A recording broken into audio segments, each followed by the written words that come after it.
know the market's not so good today. Your stocks look kinda sick. In fact, they all drop down a point each time the tickers tick. Hola amigos de La Mula, esta es una edición especial de Cuaderno de Economía. Hoy día estamos con el abogado Julio Arbizu, ex procurador de la República y además experto, ¿no? Pues en derecho penal y evidentemente también lo que tenga que ver con una visión desde los derechos humanos, desde donde él también ejerce un expertise interesante, ¿no? Y evidentemente por su pasado reciente como ex procurador, muy vinculado también a temas de corrupción, ¿no? Y el combate, obviamente, contra la corrupción. Le damos la bienvenida a Julio a este cuaderno de economía que hoy día va a tener un tenor básicamente legal, pero creemos desde La Mula y desde este espacio que hay que ejercer ciertos conocimientos y dimensiones interdisciplinarias, porque en economía no todo pues es esto, ¿no? Números, ¿no? También hay dimensiones antropológicas, sociológicas, desde el derecho, ¿no? Desde la historia, evidentemente, ¿no? Y para eso estamos acá, ¿no? Gracias de nuevo, Julio. No, gracias a ti, Eduardo. Muy entusiasmado de conversar contigo. Creo que has hecho una introducción exacta de lo que supone una mirada multidisciplinaria de una serie de fenómenos que tienen además también puntos de encuentro permanentes, ¿no? La corrupción y los derechos humanos tienen un match permanente y por supuesto esto repercute en la economía. Digamos, el fenómeno de la corrupción creo que ha ido permeando buena parte de las disciplinas sociales, ¿no? Y creo que eso amerita que el estudio de ese fenómeno sea, pues, desde distintos enfoques, ¿no? Así es, y vamos a ser bien antipáticos. La última vez vamos a tocar numeritos, dos nomás. Tú eres abogado, me imagino que odias los números, pero bueno, vamos a tocar un par de numeritos. Derechos humanos, el ataque a los derechos humanos, el desmantelamiento de los derechos humanos tiene un costo económico que no se va a, digamos, que no es pasajero, es perpetuo. Ese es el problema y en ese sentido a los economistas se nos complica a veces calcularlo, ¿no? Tenemos, por ejemplo, minería ilegal, tala ilegal y las actividades conexas, ¿no? Como prostitución infantil, ¿no? Que le cuestan o le han costado al Perú en los últimos 10 años y en función a la evasión tributaria y a qué impuesto evaden entre 1.800 hasta 3.000 millones de dólares. O sea, ya te imaginas tú la cantidad de camas, respiradores, en fin, hospitales que tendríamos si no hubiera ocurrido ello. Pero vamos a la primera reflexión, Julio, ya para arrancar. Derechos humanos como objetivo de desarrollo han sido parte del discurso de organismos internacionales, ¿verdad? Tenemos a la OCDE, ¿no es cierto?, que pone en evidencia que el combate hacia una política precaria o contra una política precaria en derechos humanos es clave en situaciones de desarrollo económico. A propósito de esta pandemia, de este encierro, en rapidísima reacción, Julio, ¿cuál es tu evaluación general a propósito de derechos humanos? ¿Cómo hemos estado tras ya 90 días, casi 90 días de encierro en materia de derechos humanos? ¿Cuál es tu primera reflexión o evaluación? En derechos humanos solemos hacer, cuando se estudian los derechos humanos, solemos hacer una división entre derechos económicos, sociales y culturales y derechos políticos, ¿no es cierto?, propiamente. En este primer bloque de derechos económicos, sociales y culturales están incluidos una serie de derechos que están contenidos como garantías en la Constitución y que son responsabilidad del Estado. Cuando el Estado deja de proveer servicios o de garantizar acceso a derechos humanos de calidad y cuando lo sean de manera gratuita, lo que está haciendo el Estado es abdicar de garantizar derechos humanos a la población. Y es lo que ha pasado en los últimos 30 años, te diría, con mucha más claridad que antes de eso.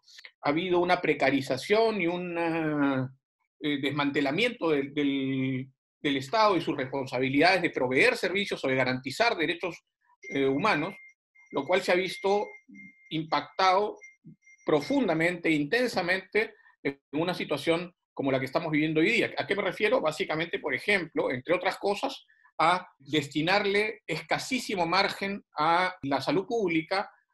Hablo del porcentaje del PBI peruano, a la salud pública, a la educación pública, ¿no es cierto? Incluso, te diría, a la administración de justicia, los servicios legales. O sea, hay una prédica neoliberal, digamos, iba a decir liberal, pero en verdad no lo es de reducir, ¿no? El Estado para acumular dinero en el fisco, que va a servir seguramente para los indicadores macroeconómicos, pero que no sirve para atender situaciones como esta, o situaciones permanentes en el país, porque no es que hoy día estemos descubriendo que nuestra salud pública es una vergüenza, o que estemos descubriendo que nuestra educación pública lo es también.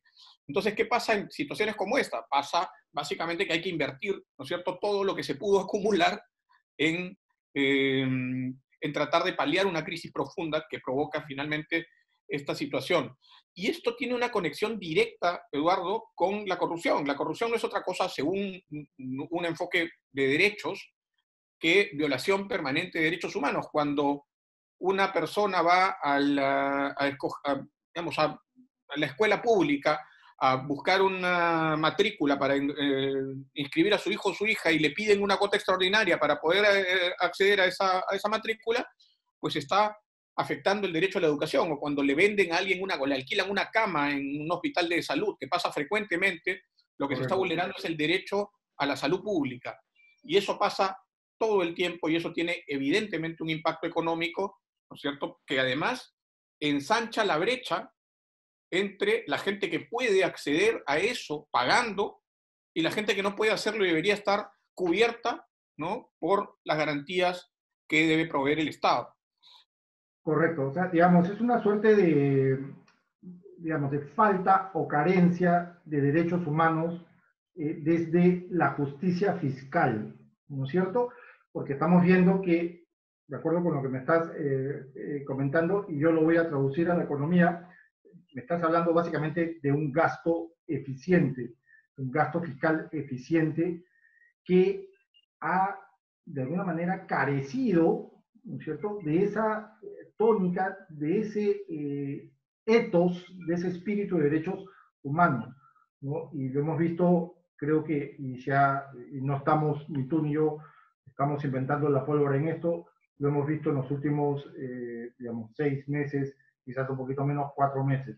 Pero hay otras dimensiones que también han preocupado en esta cuarentena, ¿no? Y son los derechos humanos civiles. No obstante, y acá, por favor, ilústranos a los muleros y a las muleras, no obstante, hemos estado en una situación donde no ha habido garantías constitucionales, ¿no es cierto? Me parece que hay una lindeza respecto a eso, ¿no? Me refiero en concreto, Julio, a, por ejemplo, dimensiones que tergiversan los derechos civiles. Por ejemplo, hubo el tema del gatillo fácil, esta famosa ley del gatillo fácil, ¿no? Ya para irnos ya a temas más de derechos, individuales, de libertad individual. Pero ¿qué tan permisible es ello? Es horrible lo que estoy diciendo, pero es una idea que la estoy lanzando al aire. Pero ¿qué tan permisible es eso, Julio? O sea, efectivamente, en la lucha contra el aumento de los contagios, el vale todo es, o fue parte, o es parte de esta lucha. Sí, es muy, muy interesante además cómo se va configurando la conversación, porque ahorita hablaba de estos derechos económicos, sociales y culturales, y del otro lado están pues los derechos civiles y políticos, ¿no? Hay además, como tú sabes, una contienda generada después de la Segunda Guerra Mundial y a partir de la Guerra Fría, ¿no es cierto?, cuáles derechos defiende qué ideología política. Pero creo que la responsabilidad de todos quienes trabajamos en derechos humanos es apostar por la salvaguarda de los derechos humanos en general. Y efectivamente ha habido, a partir de la declaración de emergencia, una idea extendida de que esa declaración de emergencia conculcaba todos los derechos civiles de las personas que eventualmente infringían las normas. Y eso es Claro, absolutamente falso.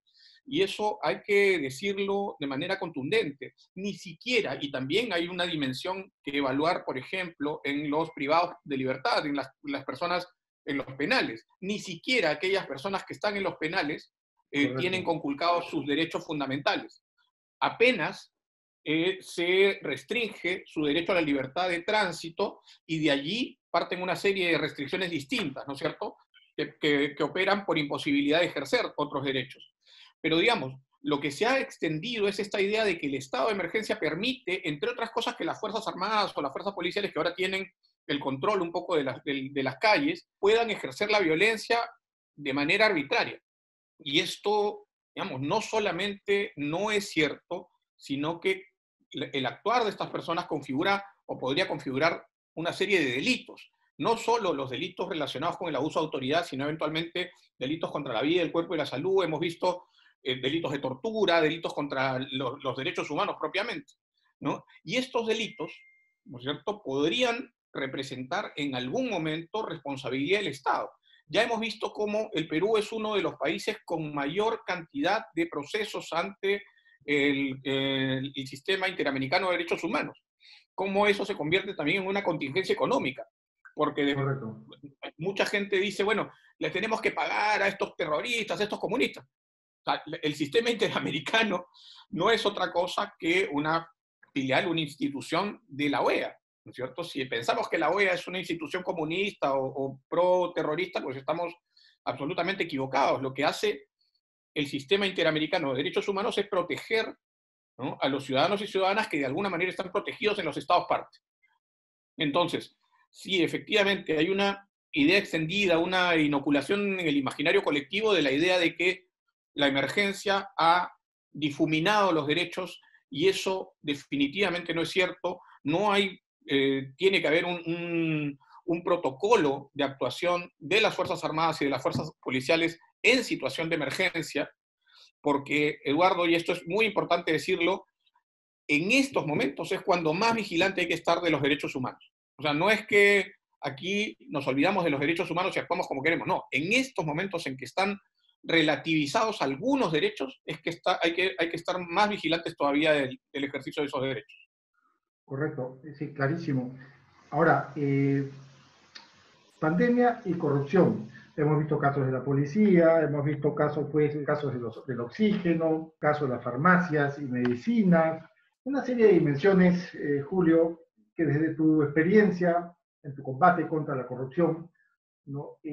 Son evidentemente resultado justamente de ese matrimonio poco feliz entre la falta de derechos humanos, ¿no es cierto?, y una debilidad institucional, ¿no? Una debilidad institucional que también se retroalimenta de la corrupción, ¿no?, y de la informalidad, ¿no? Como ha visto, por ejemplo, el rol de la Contraloría, cómo ha visto el rol de las instituciones en estos meses de cuarentena, ¿no? Y sobre todo, cómo ves el nivel de afectación, si hemos retrocedido, nos hemos debilitado más.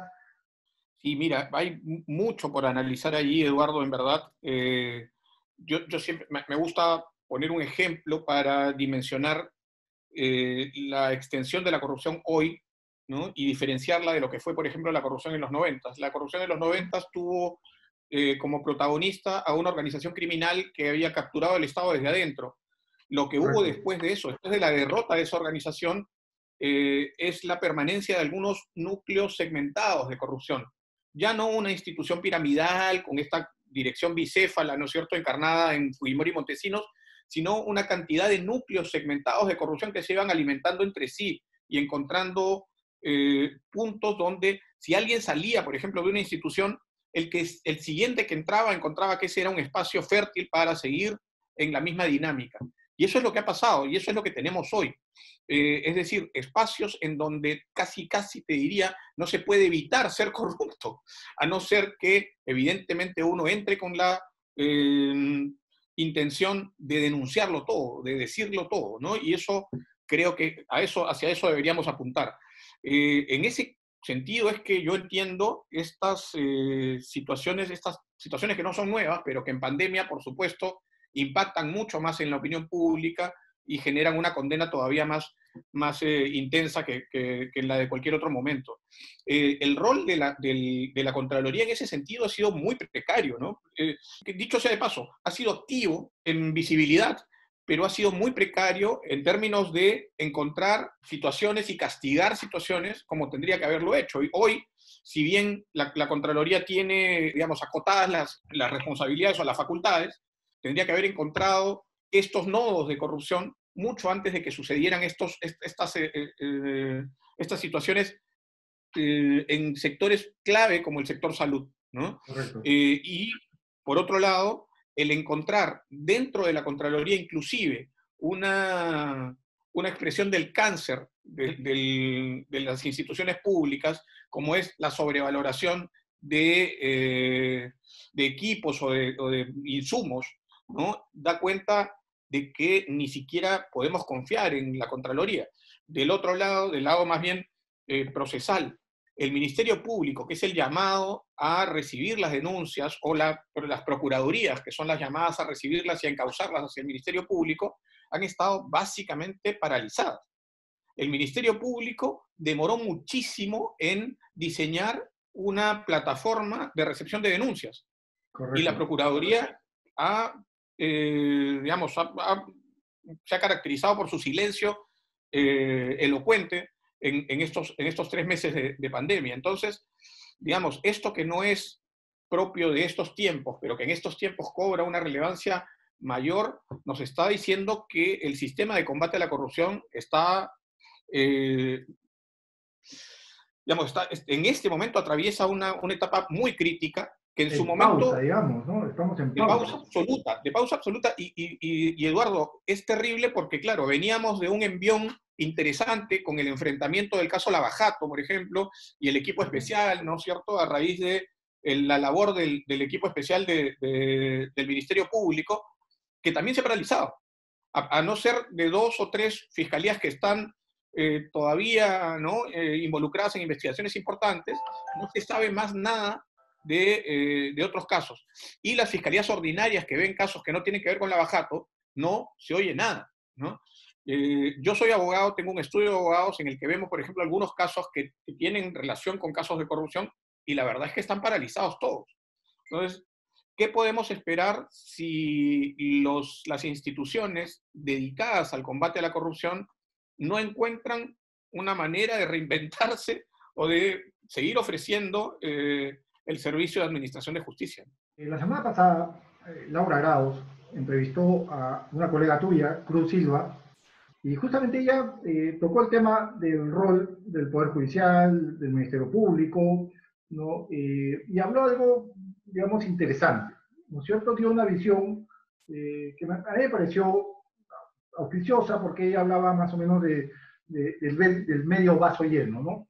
Y hablaba pues de quizás un relanzamiento, efectivamente un uso más eficiente de las plataformas digitales, y ella habló de que se iba a generar un envión, y se iba a retomar el ritmo de investigación. De hecho, por ejemplo, para citar un tema anecdótico, la DIRCOCOR, ¿no?, que es esta división de la policía que es anexa al Ministerio Público, fue a la casa de este Richard Swing, ¿no?, y de alguna manera digamos, para decirlo en términos criollos, discúlpame, yo no soy abogado, lo guapió. Le dijo, oye, compadre, te esperan en el Congreso, anda a cantar, ¿no es cierto?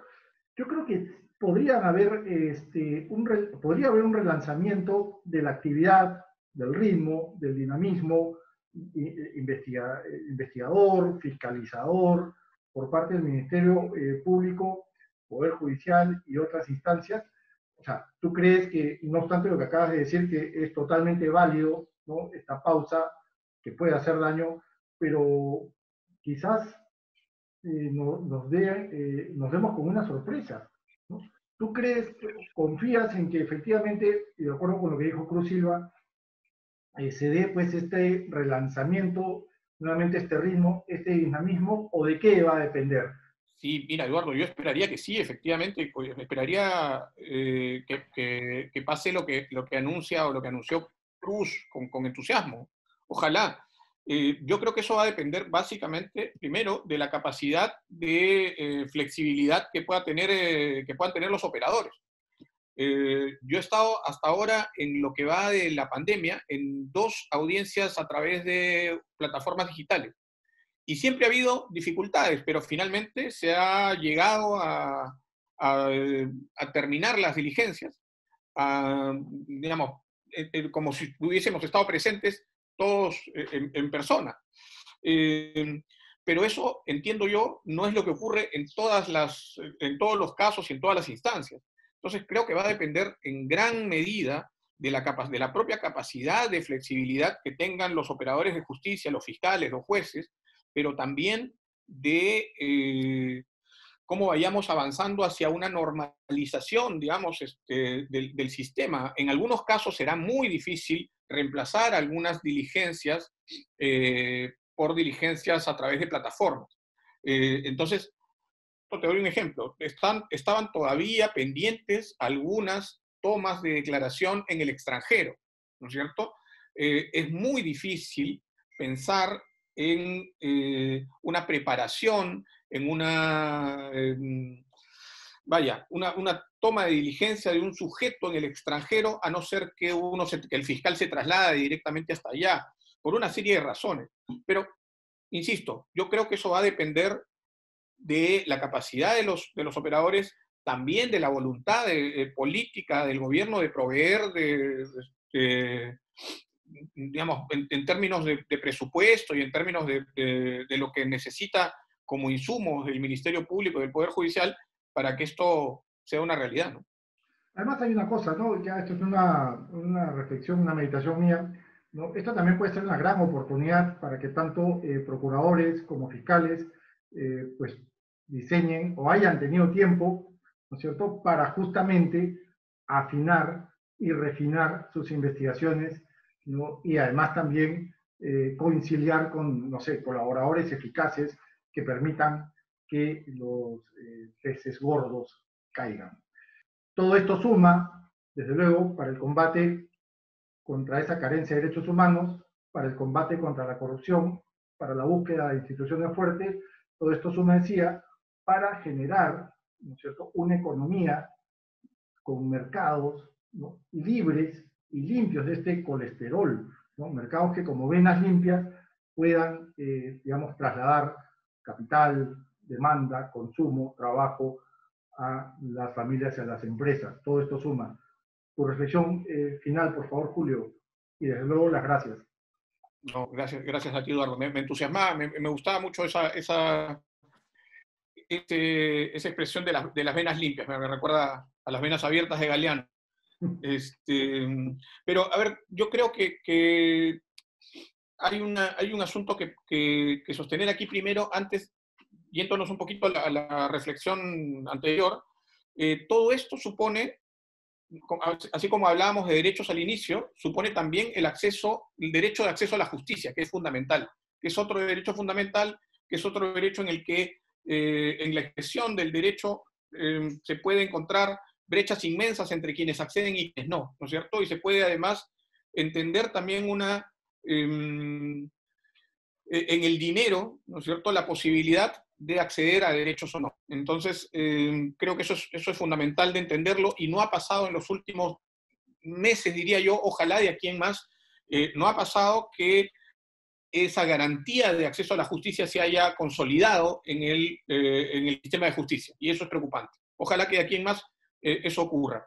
Lo otro creo que hay que tomar de todo esto que nos está pasando, que parece una realidad distópica que hemos visto en las películas, una lección, y la lección debería ser que esto que hablamos inicialmente, los derechos fundamentales, sean los derechos económicos, sociales y culturales, o los derechos civiles y políticos, son la prioridad de un Estado, ¿no es cierto?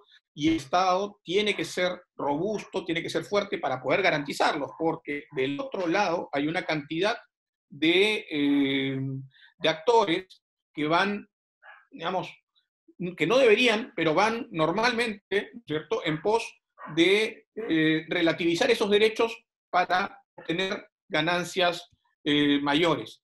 Y eso, y allí el Estado, igual que cuando pasa en el derecho laboral, ¿no es cierto? El derecho laboral antes, tú lo sabes, era parte del derecho civil, hasta que nos dimos cuenta que había una diferencia sustancial entre el empleador y el trabajador, que no podían, ¿no es cierto?, competir entre sí, y entra el Estado para poder garantizar una serie de negociaciones justas. Lo mismo pasa aquí, con mucha más, con todas sus distancias. El Estado tiene que garantizar derechos fundamentales en el contexto de la dinámica social, la dinámica económica de los países.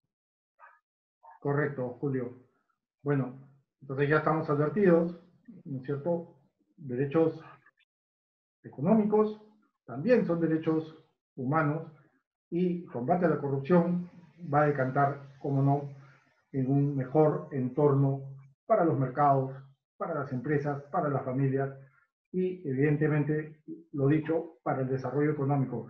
Julio Arbizu, para Cuaderno de Economía, le agradezco nuevamente, que no sea la última vez, y hasta la próxima, amigos. Soy Eduardo Recoba, les agradezco nuevamente. Hasta luego. Gracias, Eduardo.